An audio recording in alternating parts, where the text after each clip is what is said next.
Muqaddimah cetakan kedua. Segala puji bagi Allah, kami memujinya, memohon pertolongan dan ampunannya. Kami berlindung kepada Allah dari kejahatan diri kami dan keburukan perbuatan kami. Barang siapa yang diberi petunjuk oleh Allah, maka tidak ada yang dapat menyesatkannya. Dan barang siapa yang disesatkannya, maka tidak ada yang dapat memberinya petunjuk. Aku bersaksi bahwa tiada Tuhan yang berhak disembah kecuali Allah semata. Tiada sekutu baginya, dan aku bersaksi bahwa Muhammad Shallallahu Alaihi Wasallam adalah hamba dan utusannya. Allah Subhanahu Wa Taala berfirman dalam Al-Quran, Ya ayyuhalladzina amanu taqullaha haqqa tuqatih wa la tamutunna illa wa antum muslimun. Wahai orang-orang yang beriman, bertakwalah kepada Allah dengan sebenar-benarnya takwa, dan janganlah sekali-kali kamu mati melainkan dalam keadaan beragama Islam. Allah juga berfirman, Ya ayyuhan nasu taqu rabbakumul ladzi khalaqakum min nafsin wahidah wa khalaqa minha zawjaha wa bassa minhuma rijalan katsiran wa nisaa. Wattaqullaha allazi tasaaluna bihi wal arham innallaha kana 'alaikum raqiba. Wahai sekalian manusia, bertakwalah kepada Rabbmu yang telah menciptakan kamu dari diri yang satu, dan darinya Allah menciptakan istrinya, dan dari keduanya Allah memperkembangbiakan laki-laki dan perempuan yang banyak. Dan bertakwalah kepada Allah yang dengannya yang kalian menggunakan namanya untuk meminta. Dan peliharalah hubungan silaturahmi. Sesungguhnya Allah selalu menjaga dan mengawasi kamu. Allah juga berfirman, Ya ayyuhalladzina amanu taqullaha wa qulu qawlan sadida yuslih lakum a'malakum wa yaghfir lakum dzunubakum wa may yuti'illaha wa rasulahu faqad faza fawzan 'azima. Wahai orang-orang yang beriman, bertakwalah kamu kepada Allah dan katakanlah perkataan yang benar. Niscaya Allah memperbaiki bagimu amalan-amalanmu dan mengampuni bagimu dosa-dosamu. Dan barang siapa menaati Allah dan Rasulnya, maka sesungguhnya dia telah mendapat kemenangan yang besar. Amma ba'du. Sesungguhnya ucapan yang paling benar adalah kitabullah, dan sebaik-baik jalan adalah jalan Muhammad Sallallahu Alaihi Wasallam. Seburuk-buruk perkara adalah perkara yang dibuat-buat. Setiap yang dibuat-buat adalah bid'ah, dan setiap bid'ah adalah kesesatan, dan setiap kesesatan itu tempatnya di neraka. Ini adalah kata-kata sederhana yang saya tulis untuk mengawali cetakan kedua dari serial biografi Tarbawiyah Minas Salam As-Salaf. Kitab yang penuh berkah ini telah terbit sejak kurang lebih satu tahun setengah dalam 2 jilid yang berisikan 40 biografi ulama umat terkemuka. Dimulai dari Masruq bin Al-Ajda, seorang tabi'i masyhur, hingga Imam An-Nasa'i, penulis kitab As-Sunan. Buku ini mendapatkan sambutan yang baik, alhamdulillah, di kalangan saudara-saudara kami dari kalangan para penuntut ilmu dan dai. Sebagian dari mereka sibuk mempelajarinya dan mengajarkannya. Hal itu mendorong kami untuk melanjutkan perjalanan bersama para ulama terkemuka. Apalagi menyertai para ulama dalam biografi mereka sangat disenangi oleh jiwa penuntut ilmu. Meskipun kita terhalang untuk dapat melihat mereka di masa hayat mereka dan menyertai mereka dalam halaqah-halaqah mereka, tapi kebahagiaan kita tidak lebih sedikit saat mendengarkan kisah hidup mereka dan mengetahui berita-berita mereka. Pada zaman ketika para ulama yang beramal dari para pendidik Rabbani dimuliakan. Cetakan baru buku ini berisikan 60 biografi, yakni dengan menambahkan 20 biografi dari cetakan sebelumnya. Dimulai dari biografi Syekhul Mufassirin Al-Mu'arrikin, guru para ahli tafsir dan sejarah, Ibnu Jarir atau At-Tabari, hingga penutup Hufaz Amirul Mukminin Al-Hafiz Ibnu Hajar Al-Asqalani. Cetakan baru ini berisikan sejumlah biografi yang sangat penting bagi penuntut ilmu dan pemuda kebangkitan Islam, seperti biografi Syekhul Islam Ibnu Taimiyah, biografi Imam Nawawi, dan Sultan Al-Ulama semoga dia menerima amal-amal saleh kita. Dan Sultan Al-Ulama Al-Izzi bin Abdul Salam. Hanya kepada Allah lah kami mohon semoga dia menerima amal-amal saleh kita, dengan berbagai kekurangan di sana sini, memberi kita taufik kepada kata-kata dan perbuatan yang saleh, mengampuni kita dari kaki yang tergelincir dan pena yang tersalah. Sesungguhnya dialah sebaik-baik zat yang dimohon, semurah-murah zat yang diharap, dan dialah yang berwenang memberi pahala dan mengabulkan. Segala puji bagi Allah Rasulullah. Muqaddimah cetakan pertama. Segala puji bagi Allah yang telah menunjukkan dari kesesatan, mengajarkan dari kejahilan, memberi nikmat setelah kekurangan, dan memberi kemuliaan setelah kehinaan. Aku bersaksi bahwa tiada Tuhan yang berhak disembah kecuali Allah semata, yang tiada sekutu baginya, yang maha baik lagi maha penyayang, maha perkasa lagi maha pemurah. Aku bersaksi bahwa Muhammad adalah hamba dan rasulnya, yang diutus sebagai rahmat bagi segenap alam, teladan bagi orang-orang yang beramal. Semoga salawat dilimpahkan Allah kepadanya, kepada keluarganya yang baik lagi suci, dan para sahabatnya yang muka dan tangan mereka bercahaya. serta siapa saja yang berjalan di atas jalan mereka dan mengikuti jalan mereka, yaitu para ulama yang beramal, para imam yang mendapat petunjuk, dan semoga kita digabungkan bersama mereka. Allah akan menunjukkan siapa saja yang dikehendakinya ke jalan yang lurus. Allah Azza wa Jalla telah menjamin untuk memelihara az-zikr. Seraya berfirman, Inna nahnu nazzalna az-zikra wa inna lahu lahafidun. Sesungguhnya kamilah menurunkan az-zikr dan sesungguhnya kami benar-benar memeliharanya. Az-zikr adalah kitab yang diturunkan dan sunnah Nabi yang diutus. Allah telah menamakan as-sunnah dengan zikr sebagai firman-Nya, wa anzala ilaika az-zikra litubayyina lin-nasi ma nuzzila ilaihim. Dan kami turunkan kepadamu az-zikr agar kamu menerangkan kepada umat manusia apa yang telah diturunkan kepada mereka. Apa yang diturunkan kepada mereka adalah Al-Quran tanpa diragukan lagi. Sedangkan az-zikr yang disebut dalam ayat tersebut adalah as-sunnah. Allah telah menyebut as-sunnah dengan sebutan az-zikr secara mutlak sebagaimana dalam ayat ini, dan menyebut as-sunnah dengan sebutan al-hikmah secara mutlak sebagaimana dalam firman-Nya, wazkurna ma yutla fi buyutikunna min ayatillahi wal hikmah. Dan ingatlah apa yang dibacakan di rumahmu dari ayat-ayat Allah dan hikmah sunnah Nabi. Pada segala keadaan, memelihara as-sunnah termasuk memelihara Al-Quran, karena as-sunnah menjelaskan mujmal Al-Quran, mengkhususkan keumumannya dan membatasi kemutlakannya. As-sunnah adalah penerapan praktis dari Al-Quran. Ketika Aisyah ditanya tentang akhlak Rasulullah SAW, beliau menjawab, kana khuluquhul Quran. Akhlak beliau adalah Al-Quran. Hadis riwayat Ahmad. Kebutuhan Al-Quran kepada as-sunnah lebih banyak daripada kebutuhan as-sunnah kepada Al-Quran. Allah Azza wa Jalla berfirman, wa aqimus salata wa atuz zakah. Dan dirikanlah salat, tunaikanlah zakat. Di mana dalam Al-Quran yang menyebutkan waktu-waktu salat, syarat-syarat sahnya salat, kewajiban-kewajiban sunnah-sunnahnya, semua itu hanya dijelaskan oleh sunnah Nabi. Begitu pula di manakah dalam Al-Quran yang menyebutkan tentang nisab-nisab, harta dan kadar wajibnya, semua itu hanya dijelaskan dalam sunnah. Mengingkari as-sunnah sama halnya dengan mengingkari Al-Quran, karena Allah Azza wa Jalla mewajibkan kita supaya mengikuti sunnah Rasulnya SAW, berpetunjuk dengan petunjuknya dan mencontoh sunnahnya. Allah Ta'ala berfirman, wa ma atakumur rasulu fakhuzuhu wa ma nahakum anhu fantahu. Apa yang diberikan Rasul kepadamu, maka terimalah ia, dan apa yang dilarangnya bagimu, maka tinggalkanlah. Allah Ta'ala berfirman, ya ayyuhalladzina amanu atii'ullaha wa atii'ur rasula wa ulil amri minkum. Hai orang-orang yang beriman, taatilah Allah dan taatilah Rasulnya, dan ulil amri di antara kamu. Di antara faktor terbesar terpeliharanya as-sunnah ialah Allah memberi taufik kepada para tokoh yang telah membaktikan seluruh usia mereka untuk mengkodifikasi sunnah, menghafal, mempelajari, mengajarkan, membela, dan memurnikannya dari campuran yang dimasukkannya ke dalamnya oleh kaum zindik. Khalifah Harun ar-Rasyid rahimahullah telah memerintahkan agar memenggal leher seorang zindik karena mengaku bahwa dia telah memasukkan 4.000 hadis dan mencampurnya dengan sunnah Rasulullah SAW. Harun ar-Rasyid mengatakan kepadanya, bandingkan dirimu wahai musuh Allah dengan Abu Ishaq al-Fazari dan Abdullah bin al-Mubarak. Keduanya mengukuhkan as-sunnah lalu mengeluarkannya huruf demi huruf. Di antara kebanggaan umat ini ialah bahwa sejarah mereka dikodifikasi dan para tokohnya diriwayatkan biografinya. Sejarah Islam penuh dengan peristiwa-peristiwa besar yang dibanggakan seluruh umat dan bangsa. Demikian pula sejarah Islam kaya dengan tokoh-tokoh yang tiada taranya dan ulama terkemuka yang mempresentasikan keagungan Islam dan membenarkan dakwah Nabi SAW. Para ulama terkemuka dan para imam yang mulia adalah buah-buah yang baik lagi penuh berkah bagi dakwah Islam yang abadi. Para tokoh yang terdiri dengan Islam, terbina untuk Islam, melalui mereka lah Allah meninggikan panjinya, menjayakan syariatnya.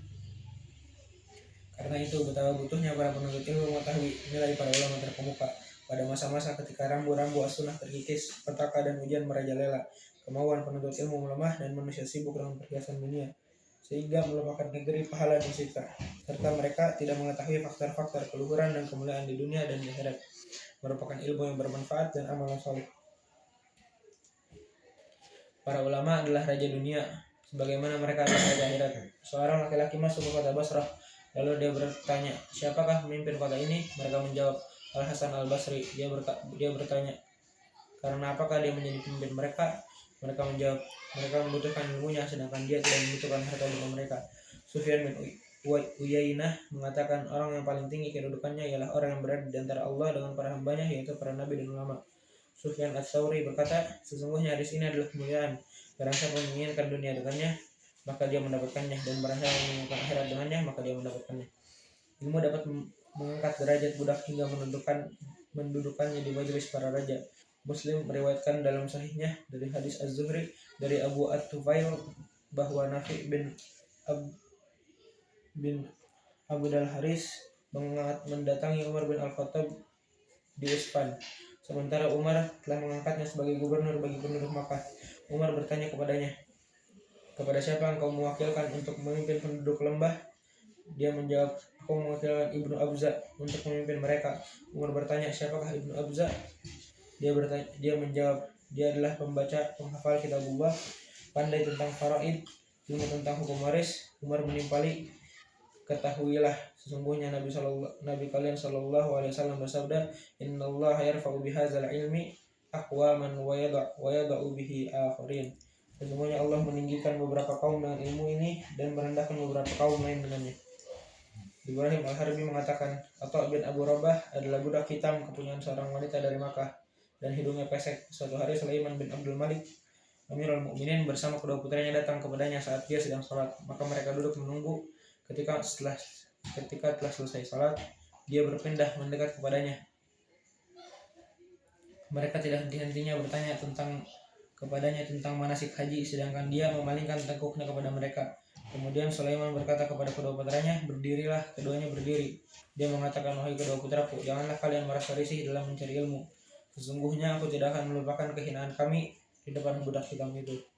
Al-Harbi berkata, leher Muhammad bin Abdurrahman Al-Auqas masuk ke dalam badannya, sedangkan kedua pundaknya keluar seakan-akan dua mata tombak. Suatu kali ibunya mengatakan, wahai putraku, tidaklah engkau berada di majelis suatu kaum, melainkan engkau pasti akan ditertawakan lagi diejek disebabkan hal itu. Karena itu tuntutlah ilmu, sebab ilmu akan memuliakanmu. Dia pun menjabat sebagai qadi Makkah selama 20 tahun. Dia Al-Harbi melanjutkan, ketika orang yang berperkara duduk di hadapannya, orang itu menggigil hingga bangkit. Tiada kebanggaan kecuali untuk ahli ilmu. Mereka di atas petunjuk, memberi petunjuk kepada siapa saja yang mengambil petunjuk darinya. Nilailah setiap orang pada sesuatu yang membuatnya menjadi sempurna, sementara orang-orang jahil adalah musuh bagi orang-orang yang berilmu. Dapatkan ilmu, maka engkau akan hidup abadi dengannya. Orang yang jahil itu mati, sedangkan orang yang berilmu tetap hidup. Abdullah bin Al-Mubarak masuk kota Khurasan.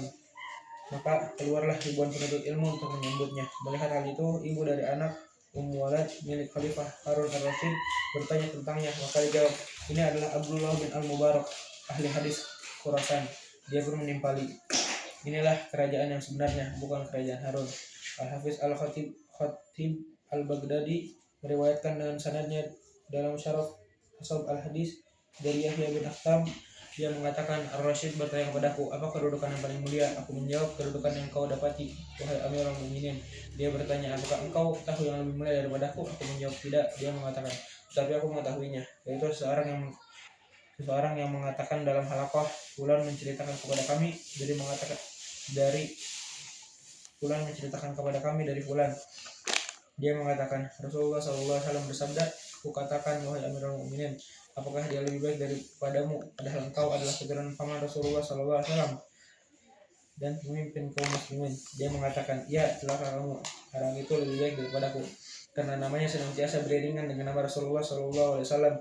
Dia tidak mati selamanya, kami mati dan binasa, sedangkan para ulama tetap hidup selama masa masih ada." Ketika Muhammad bin Ismail tiba di Naisabur, Imam Muslim berkata, "Aku tidak pernah melihat seorang pejabat atau seorang ulama pun diperlakukan oleh penduduk Naisabur sebagaimana mereka memperlakukannya. Mereka telah menyambutnya sejak dari 2 atau 3 marhalah dari negeri ini." Al-Hafiz mengatakan, ketika Al-Bukhari kembali dari perjalanan studinya, maka dibangunlah kemah-kemah bentuknya pada jarak 1 farsak dari negeri, dan dia disambut oleh hampir semua penduduk negeri hingga tidak tersisa seorang pun dari mereka melainkan menyebarkan dirham dan dinar. Tidak diragukan lagi bahwa kemuliaan dan penghargaan terhadap ilmu dan ulama ini terjadi pada masa-masa kebajikan dan keberkahan, di mana manusia merasa nikmat berhukum kepada syariat Allah Azza wa Jalla. Negara adalah negara Islam, dan jauhlah perjalanan adalah perjalanan ilmu. Sementara kita sekarang berada pada zaman keterasingan, ketika musuh Allah, orang-orang fasik, baik laki-laki maupun perempuan, dimuliakan mereka orang-orang zaman ini, menyebut mereka sebagai bintang, memperhatikan berita-berita mereka, memantau gerak dan diam mereka, dan menjadikan mereka sebagai idola bagi manusia. Mereka itu tidak ubahnya seperti binatang bagi mereka, dan mereka memandang mereka seperti memandang bintang di langit.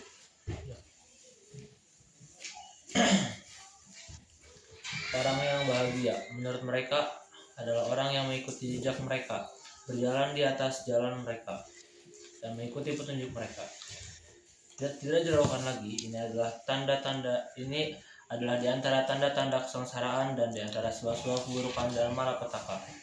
Setiap kali musuh Allah membuat rencana untuk menghalangi dari jalan Rabb semesta alam dan memalingkan manusia dari jalannya yang lurus, maka prioritas utama bagi para dai yang menyerukan manusia kepada agama Allah dan orang-orang yang menyukai agar kalimat Allah lah yang paling tinggi ialah melindungi diri mereka dan melindungi orang lain yang bersama mereka dari keburukan yang nista dan kebohongan yang nyata ini, serta mengangkat diri mereka para pemuka ilmu dan agama di atas mereka laksana bintang-bintang yang bersinar terang, yaitu orang-orang yang diberi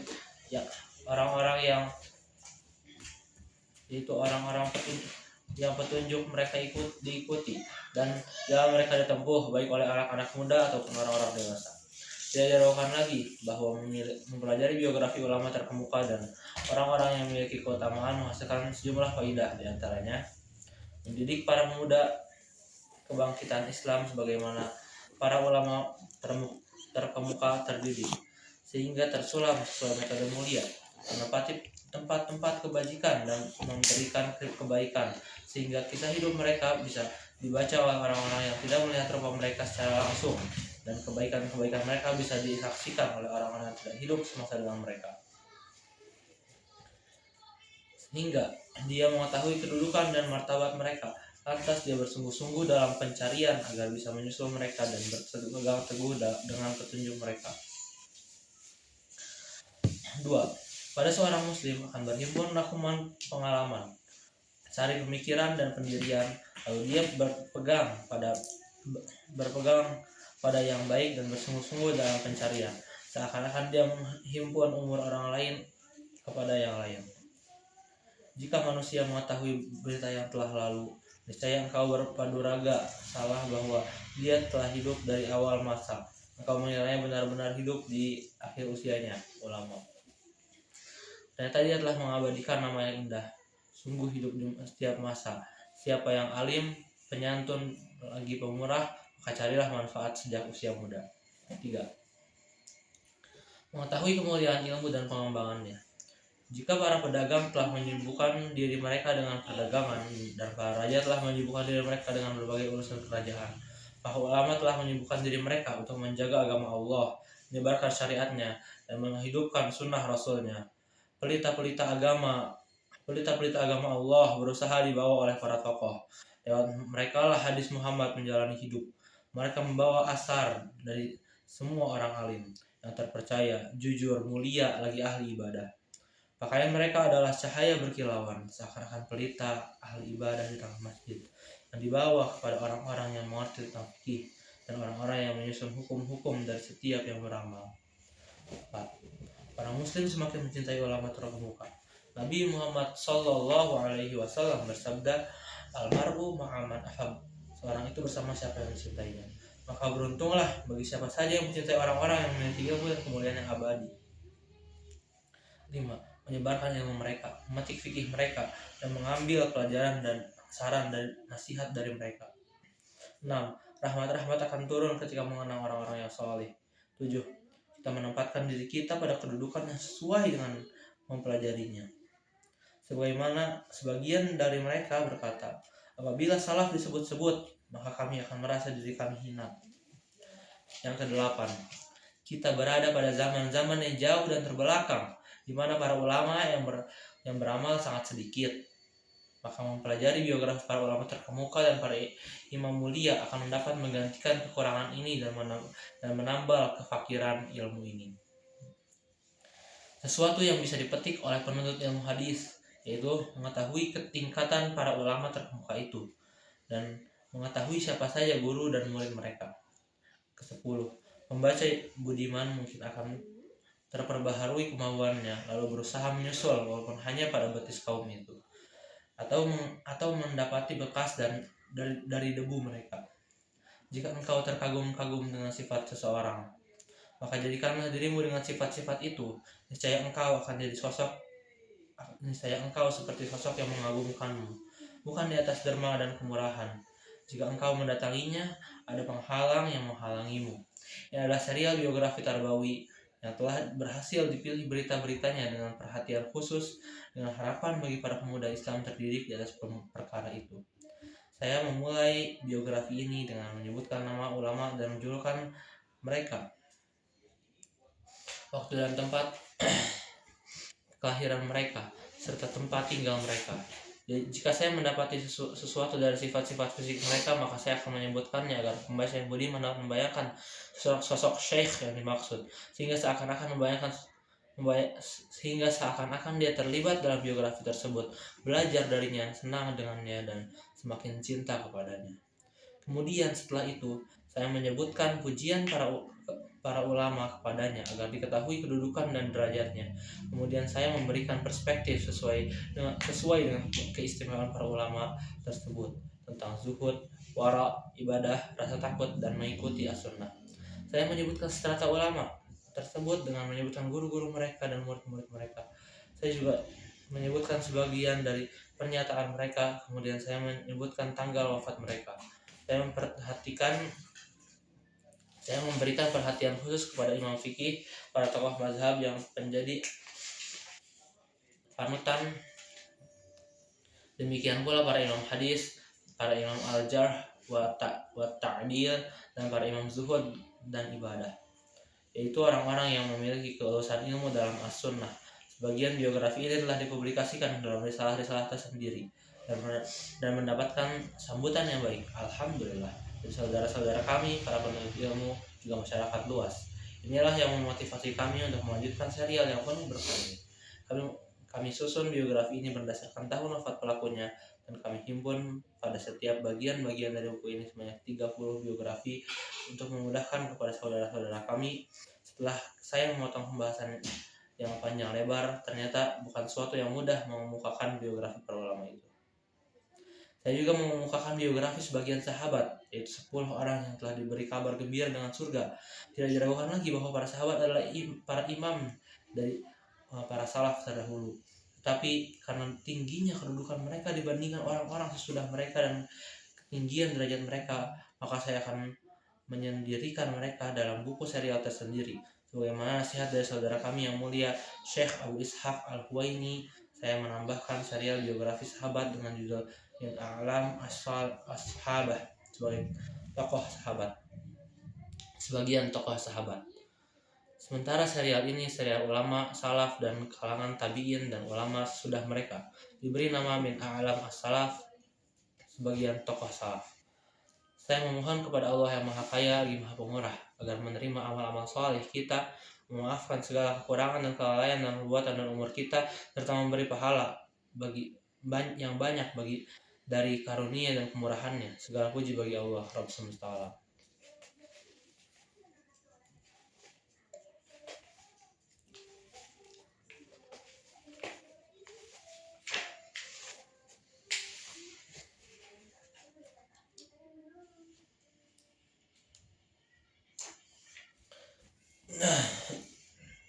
Yang pertama di sini ada biografi Masruq bin al-Ajda.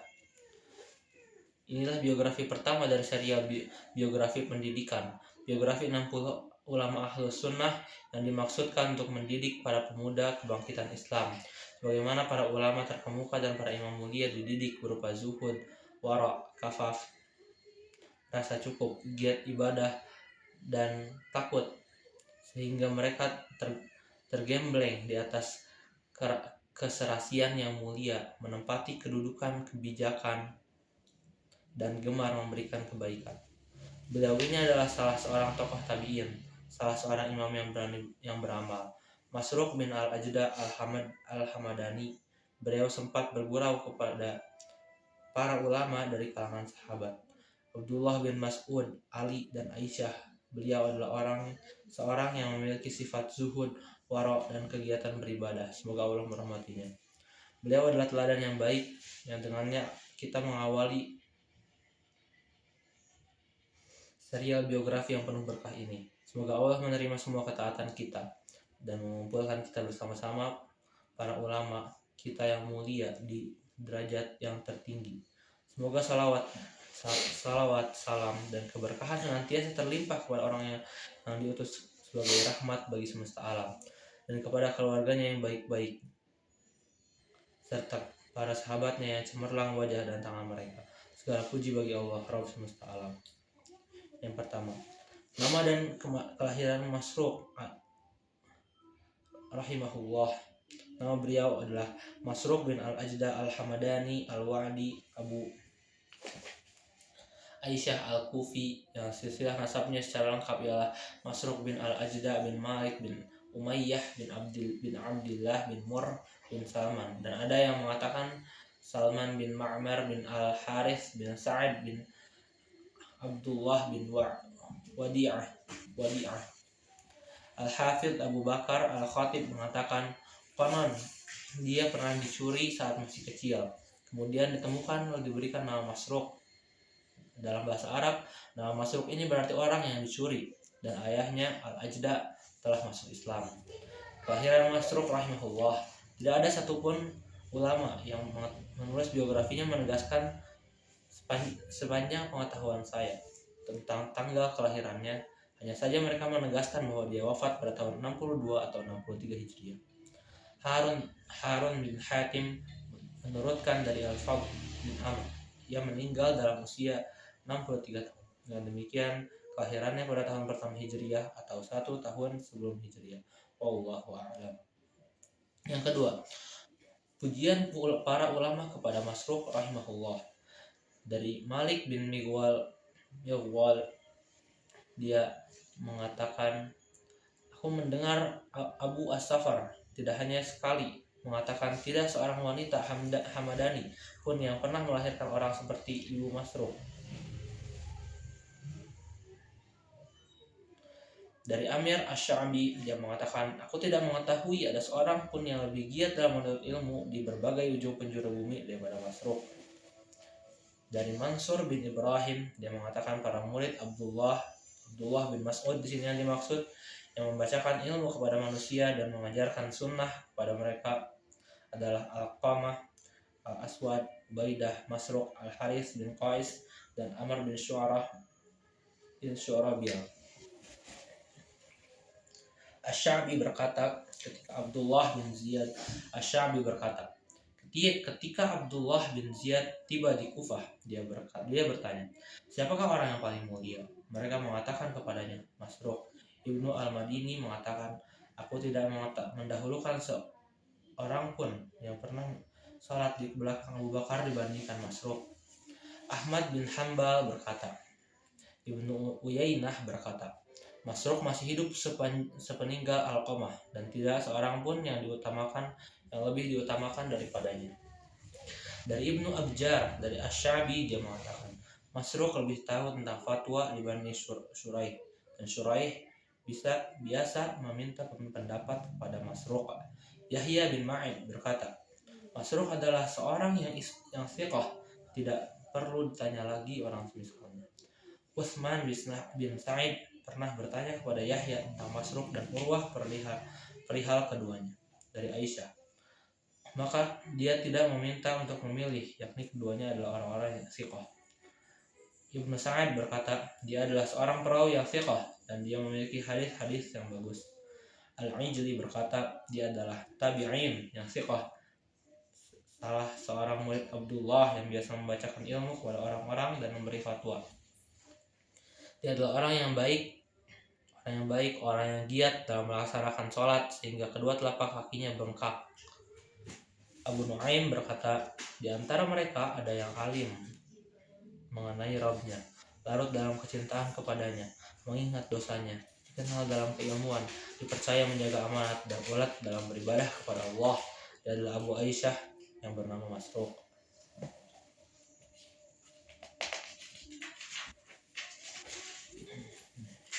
Dari Mujahid, dari Asy-Sya'bi, dari Masruq, Aisyah radhiyallahu anha pernah berkata, wahai Masruq, engkau termasuk anakku, dan engkau adalah orang yang paling aku cintai di antara mereka. Apakah engkau mempunyai pengetahuan tentang al-hadis? tentang hadis al-mukhdaj. Sekian yang sudah saya bacakan. Semoga yang sedikit ini bisa bermanfaat bagi para pendengar. Sallallahu ala nabiyyina Muhammad. Assalamualaikum warahmatullahi wabarakatuh.